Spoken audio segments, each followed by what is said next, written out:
Hey YouTube, it's Full Draw, also known as Steve. Was going to do a quick video on transferring, and I'll be doing it later, a blackberry mellow that I'm doing, or a blackberry mead. But I thought I'd give a little vlog because I've spoken about this with some other people about they ask, how did you get into this stuff? How did you get into winemaking? How did you get into growing grapes? And now lately canning. Basically, it starts with a love of growing stuff. I've always even my SF training, I love the guys that could go out and find the weeds, stuff that you could eat, what part of the pine trees were edible. It didn't matter, but the guys that could survive out in the wilderness. And when you own a house and you got room in the backyard, suddenly you buy a tree. In my case, it was a couple of pear trees, and that led to, well, what do you do with all the pears? Well, then I started making pear sauce, and then you plant some cherry bushes, and what do you do with the cherries? Well, you make some cherry jelly, and then you get tired of making cherry jelly. Then you search the internet, and from that point on it snowballs, and you find, next thing you know, you find a recipe for wine. And I had made a couple of batches of beer prior to that, and I realized I had all the equipment necessary to make wine. And from that point, found a recipe, Jack Keller's site, and I did send a link to it on a previous strawberry wine video. But he's got the best site on the internet, and from there I found a specific recipe for my Nanking cherries.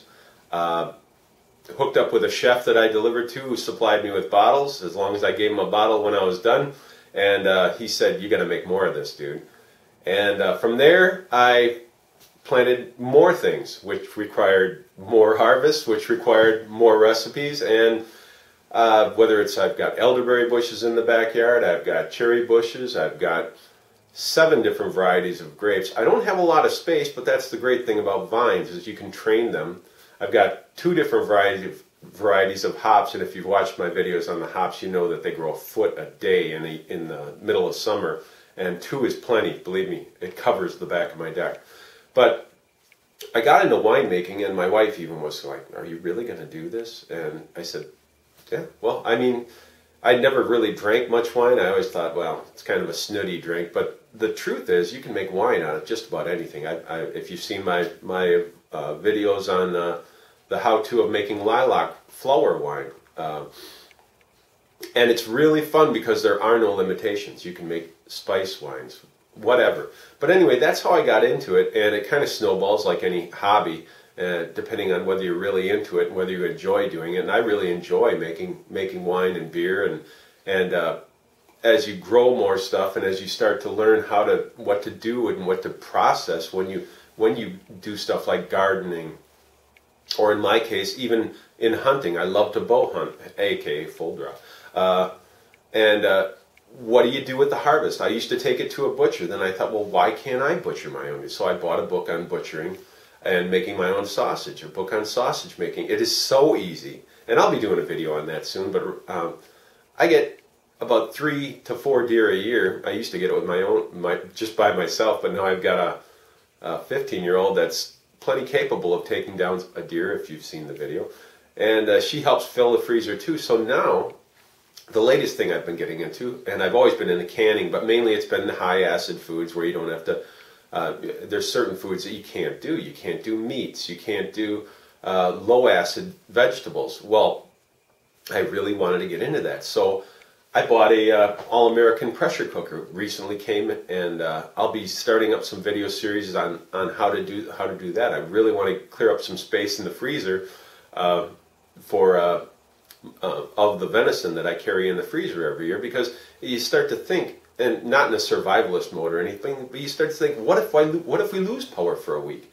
I mean, it'd be a hell of a barbecue, but it's gone. I mean, you have to do something with it. Well, processing with a pressure cooker, your venison, your chicken, whatever, and your low acid vegetables, you've got that stuff for up to, the government says a year, sometimes up to 2 years, depending on what you're making. And to me, it's a wonderful alternative. It'll free up the freezer space. My wife thinks for groceries, but I'd like to think for stuff I'll be making wine out of. And it will make you a little less dependent on the grocery stores if you do have a power failure. And you won't be standing in line with everybody else. you'll have a fully stocked fruit cellar, which right now I have a lot of high acid foods. I've got the salsas, the usuals, the pickled beets, the jellies, the jams, and a lot of wine. But it'll be nice to have a meat supply that doesn't have to be refrigerated, that I can keep in the basement. So that's, I'll be doing a video of my first experiment with the pressure canner. I've watched a lot of the videos. I've subscribed to some of you guys. I encourage you to subscribe to my channel if you're not already and you're just watching this. So this is just a little info on why I do what I do, and why I love what I do, because it snowballs. It's like when you first started using the internet, and I know a lot of you guys don't understand this, but when the internet first came out, there wasn't a whole lot of Google or anything else, but it wasn't real sophisticated. You'd jump to a website, or you'd put in a search engine, you'd find something, and that would lead you to another thing. And that's similar with hobbies. If you like to do stuff like this, and if you want to get out of the comfort zone of going to a store and buying something in cellophane, instead of doing that, why don't you do it yourself? You'll take a lot more pride in it. You'll get a little better understanding. And a lot of the haters, and there's only been a few that have posted on my hunting videos, a lot of the haters will understand that they're, along with every dead animal, and yes, the meat under cellophane is a dead animal, you respect the animal a little bit more if you actually harvest it. Whether you go and buy a roast at the store and grind it in the burger, you're still taking it, and you'll understand it a little bit better than if you just go there and go and buy a couple pounds of ground chuck.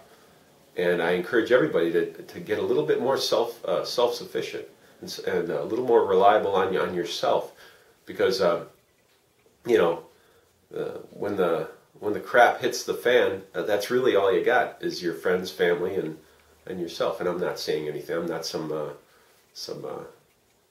guy predicting any kind of a failure of the society. But yeah, look at Europe. So anyway, that's where we're at. I'll be giving, and that was a clap. Yes, a light clap. That's it. I'll be doing a little video next on my blackberry mead, or blackberry melamo, which is just a mead with a fruit added, and that'll be my next project. And then from there we'll be moving on to pressure canning. So thanks for watching. Once again, subscribe, and I appreciate you watching. Thanks. Bye.